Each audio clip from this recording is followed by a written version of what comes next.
Hey, old mate. Hold on.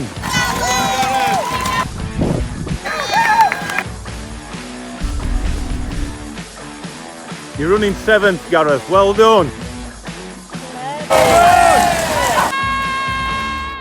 Hello and welcome to episode 11 of Cookies Rambles.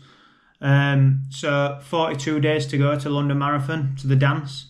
6 weeks for those that work in weeks to the day. So I had another big week of training. So I picked it up after Retford half last week, which was always on the plan to push again and pick it up a little bit. Thirsk really was a bit of a race I wanted to hit. I wanted to run well at, but evident as the week went on that tiredness was setting in and all that. So this week I'll go through my training week, what I've done, where I've been, what I've enjoyed, and then I'll talk a little bit about marathon training, my race as well. So Monday, Tuesday this week, as I mentioned last week, I was in London, at Wembley Stadium. So I got to go and present to the Football Foundation, who's funders of one of the programmes that we run at work, Game Changer, and present back to as part of their company meeting and stuff. Went quite well. Did only present for an hour for the 2 days that we were there, which was fine. Enjoyed it with Gav from work, and it was good to not take a break from work because we were still switched on, but just be in a different environment. And Wembley Stadium, did a bit of a ground tour. I'll put some picture. Saw inside the players' dressing rooms, went pitch side, had a photo with Gav, and Gav did a little interview at the press conference room as well, which was quite cool. But yeah, Monday and Tuesday were a lot of steps. I averaged, I think it was 34,000 steps. So on Monday, and then 35 on Tuesday, which is a lot of time on feet, walking around from train stop to train stop and getting to the hotel and then going for a Nando's and stuff like that. But it's just what you have to do, and there were no real avoiding it. In terms of mileage, so Monday, got up, went out and did 11 mile in the morning with Kai before we set off, and then went for the train about 20 past 10, and then got into London. It was probably about 2:30, and checked into the hotel about 3 o'clock. And then in the evening, Gav had one of the FA course that has just started that we've paid for through the funding through work for him. So I went out and went for a run at that time, and did 7 mile around the streets around Wembley and North Wembley, which is quite cool, somewhere different, busy. But it's not Barnsley, there's not much to see, it's just building after building. Definitely not a city boy. Tuesday morning, so I had a session to do Tuesday, and I wanted to do a session in the morning to get banked and out the way. So went to Wembley Stadium, which were 400 metres from front door at the hotel. Did about a mile and a half warm up beforehand, and the plan was 1k on, 1k off, and repeat it 8 times. So it meant I was doing 16k volume in total, and then a 1.5 mile cool down again. So I finished Tuesday morning session. It was about 13 miles for the full thing, which were a lot of mileage, but it meant that less to do on the evening. I could just do a 5 mile, like a recovery jog, stretch, when we got back into Barnsley. The Ks on, I averaged them around 3:18 per K. My first two were a little bit slow, mainly probably because I was just waking up, to be honest. Was out the door at, I think it was 10 past 7 or something like that, which I usually get out at 7:30 for an easy jog with Kai, so it was a shock to the system. Didn't fuel probably the best, so I had a Morton energy bar thing instead of going down for breakfast in the hotel. Didn't take any granola with me. I didn't fancy running it on whatever the hotel were offering. So yeah, one of them that when you're away you just make do with what you've got. So 3:18 pace for the Ks, around a 2:19, 2:20 marathon pace, which I wanted the Ks on to be faster than marathon pace, and then the Ks off to be slower than marathon pace, so then the average out. Was quite happy with the session around Wembley Stadium on the path that circumference of Wembley Stadium, it's bang on 1k. So I went off like the P marker, which was like one of the ticketing entry points, so that I knew it would have been right every lap. GPS interfered, so if I were running one direction, it was like 0.6 or 0.59, and then the other direction it was like 0.67. So I just did it off time elapsed and manually split it on my watch. And then Wednesday, got out in the morning, did 10 mile. Went out with Kai as well. Legs felt fine, if I'm being honest. Didn't feel too tired Wednesday, but I could tell like accumulation of fatigue was starting to set in. And then by Wednesday night, historically I get migraines and they knock me sick a little bit. So before I did Edinburgh Marathon last year, on the Friday I had a migraine, throwing up, and we drove to Edinburgh and it was a painful drive up, if I'm being honest. But yeah, I got a migraine on Wednesday night, went out for a really slow 4 mile jog just to get out, because fresh air usually wakes me up and makes me feel 10 times better. And it did after. So we're thankful for just getting out the front door, which meant I did 14 mile on Wednesday and then 10 mile Thursday morning. So ran with Kai Thursday morning, did 10 mile. Kai did 7, I believe, as he's building back from his little foot niggle that he had over Christmas and New Year. And then in the evening in Barnsley, and probably rest of Yorkshire as well, it started to snow. So I went out in the evening, did 5 mile, really slow and steady. Was planning on doing like a little bit of probably some strides, but paths definitely weren't up for it, and I didn't fancy dicing with Def on the roads with the cars and stuff. But yeah, I got 5 mile done in the snow on Thursday evening. Woke up Friday morning, had my 9 o'clock meeting at work. None of us went into work on Friday because we all work from home because of the snow. So went out on the Silkstone Wagon Way, which is probably the flattest run I can do from here. And it's still about 600 foot elevation for the full thing. Did 8 mile with Kai. When we went onto the wagon way, it was like fresh snow, deep, so probably about a foot and a half in places. Quite some big puddles underneath the snow where it had iced on top, which made it quite fun, like a little bit like puddle roulette, which was quite interesting. And then we averaged about 8 20-minute miles, but legs felt heavy afterwards, especially trudging in the snow. I wear a pair of Puma Velocity Nitros when I run in the snow or off-road. Not off-road shoes by any means, but they're probably the only shoes I've got at the minute that are a lower profile, because I've got Nike Invincibles that I do everything in, and then my Alphas and my Vapors. I have my Velocity Nitros, Deviate Nitros, and I've got some New Balance RC Elite as well. But the Velocity Nitros are like my tempo, faster training shoe that's not carbon plated. But yeah, I enjoy them as a shoe. But they're not Invincibles, so they're firmer, not as firm as the old school Adios. But yeah, 8 20-minute miles with Kai, trudging through the snow. And then in the evening, it had melted a little bit in places, but it turned to ice because it was dropping quite cold. Did 3 mile, did feel fine for the full thing of it. Would have got away with my Invincibles anyway, but wore my Velocity Nitros again. And then Saturday, 10 mile for Saturday over in Doncaster. So I was scrolling through parkrun Facebook pages, seeing where it'd be cancelled, where it'd be on. Sandal Park put something on. Don't worry, there's no snow here. So we set off to go to Sandal Park, and we looked at the map and we were like, probably get there about 10 to 9. So changed his mind last minute and went to Cusworth, and we're quite thankful that we did go to Cusworth. So Cusworth Hall's just outside of Doncaster, about 15 minutes closer than Sandal. But I looked at the photos from Sandal and there were like thick mud on people's shoes, which I wouldn't have fancied. Wore my Deviate Nitros, Pumas, for the park run and ran 17:05. Felt really good, to be honest. Legs felt fresh, but I felt like I was running within myself. Didn't want to, but got into a bit of a race battle with a young lad from Doncaster. I say young, he's probably older than me, to be honest. He's a boxer called Craig Derbyshire. And yeah, I've noticed him running park runs around locally anyway. He does Cusworth quite a lot.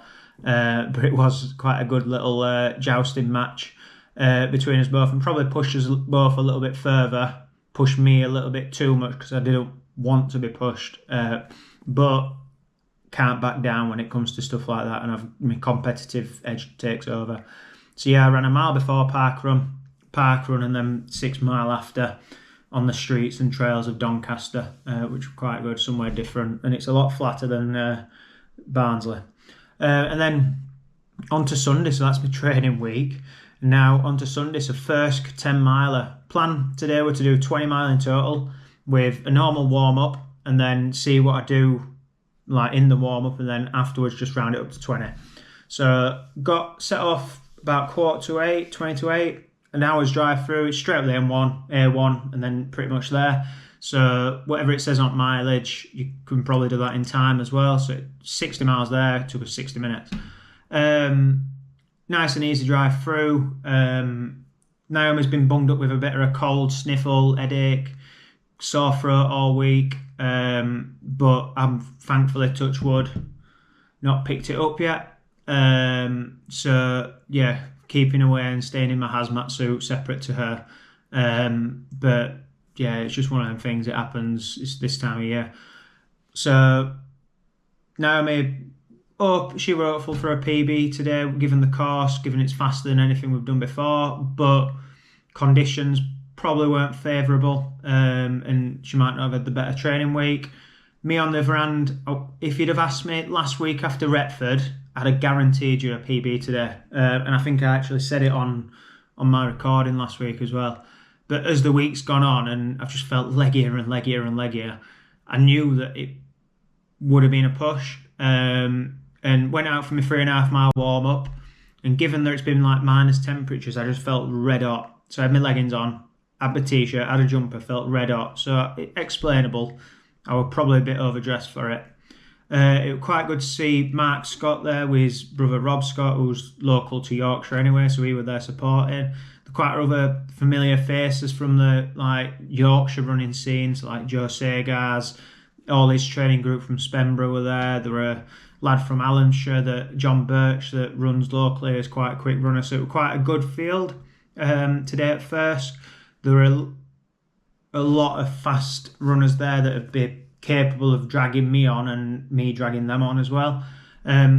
Realistically, 53.19 is my PB from Thirsk in 2020, and I would have wanted to have beaten that today, but as the race unfolded, it just wasn't to be.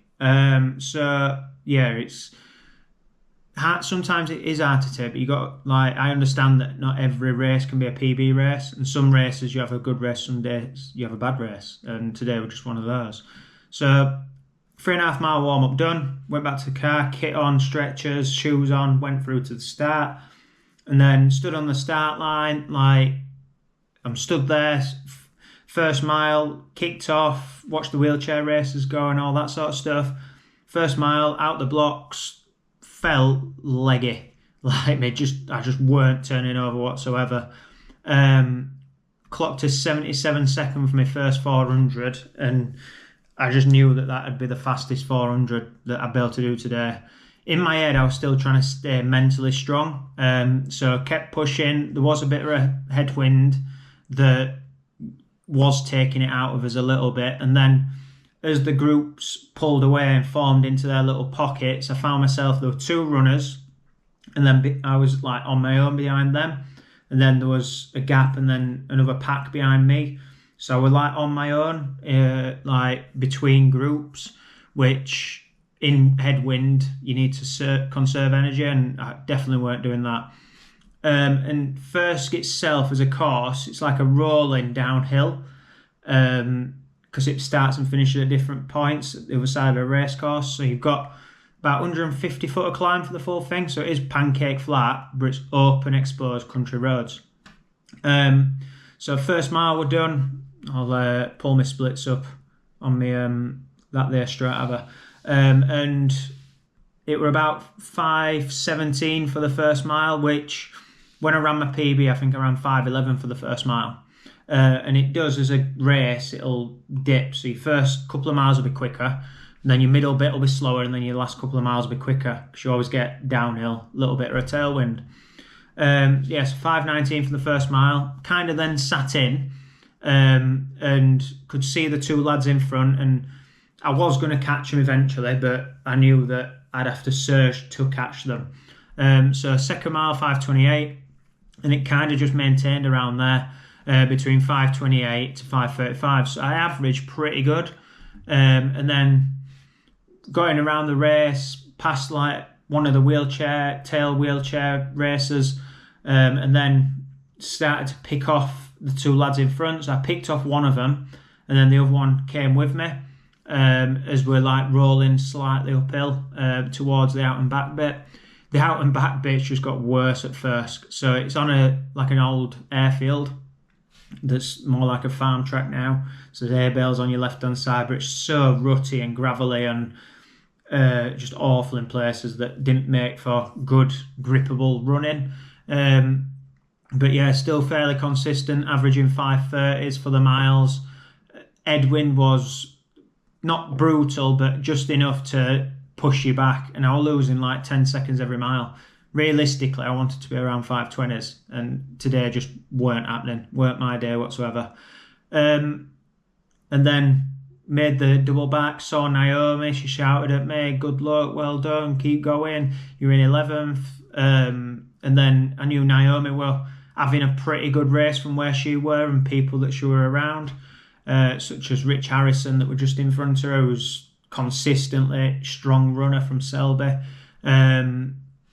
And she were going through her motions in her little race.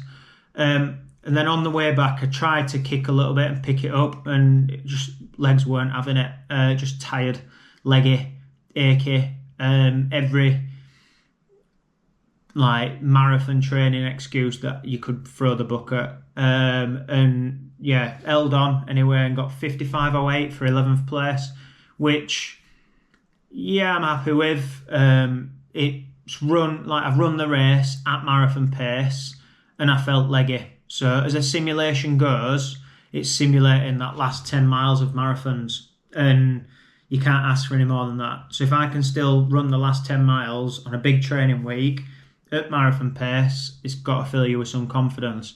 And when I go into the marathon, I'll be going in off the back of like a down week. So yeah, it's one of them that you take the rough with the smooth, and it's just another race in the book. But that's marathon training. You have your peaks and troughs. You have your moments where your body just doesn't feel 100%, and that's just what happens. Like, it's a very fine balance of, and you know your body, and I've done it since 2013 now, marathon training, it's my 10th year. You know your body in the fine balance of, are you overtraining or are you just fatigued? At the minute, I believe it's just fatigued, and if I have probably a couple of down days, it'd be able to pick it back up, as was shown in my Retford time. I ran a minute quicker over a half marathon for 10 miles than I did today, so I know that I've got it in me. And it's a marathon balance, and finding that sharpness in your legs come race day, can you find it? And today's off a big week, so the sharpness isn't going to be there, and that's me being realistic and me being honest with myself. And at the end of the day, just like you set your magnesium on fire to see the glow on your Bunsen burner when you're at secondary school, it's all an experiment, and marathon training is an experiment. Does it work? Have you done something a little bit different and changed one of your variables to get a different outcome? And if you're doing the same things day after day, week after week, and getting the same results, then it's never going to change. So yeah, it's just looking at making those fine adjustments, those fine tweaks, whether you're running too hard, too fast, you're running too slow, you're running too many sessions, you're attacking absolutely everything, or you're not attacking anything at all. Like, that's marathon training. and it's about learning where you fit and where your body fits and where it can cope with the stuff that it's doing. Naomi, on the other hand, in terms of her race, so I'll find her results on that there Strava. My phone's a little bit slow. I'm currently looking for a new phone, due an upgrade in 5 days. So Naomi, on the other hand, had a really good race. Managed to PB over the 10-mile distance. She has had a bit of a down week this week in terms of training, so I think she has only run a couple of times this week in terms of her speed session and park run. The rest has been on the bike or swimming. So she got 9th female overall, and then she got 1:05.55, which I think is about a 20-second PB, beating Gilberdite last year. So yeah, it just shows the two contrasts. Naomi's not run as much this week. I've run quite a lot, but it's an experiment and it's different for every single person. And what they do is completely different to what you may do and you may choose to do over the marathon distance. But yeah, a couple of down weeks now, so no race as such. I am looking at I may do a 5k just to find a little bit of sharpness in my legs towards the back end of the month. So looking at one of the even splits races, or even just attacking a park run on a Saturday morning sometime, just to get a bit of sharpness. And then building into London Marathon, the Road League starts, the South Yorkshire Road League dates have just been released, and I think there is one of them actually at the back end of March.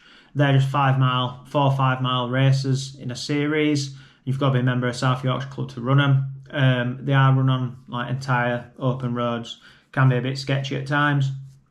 And then I've also got Salford 10k in the diary. Not every race will be a absolute caning PB attempt. Some might just be fast efforts at marathon pace.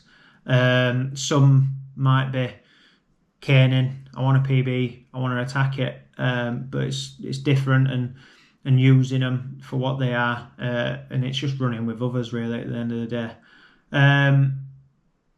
But yeah, just finding some sharpness, some legginess, which is absolutely normal. And it's nothing really to be worried about. In terms of running, that's what you take, rough and the smooth, as I mentioned earlier. Other than that, that's episode 11 done. Bit of a long one today. 42 days to go, 6 weeks to London Marathon. See you next week on Cookies Rambles.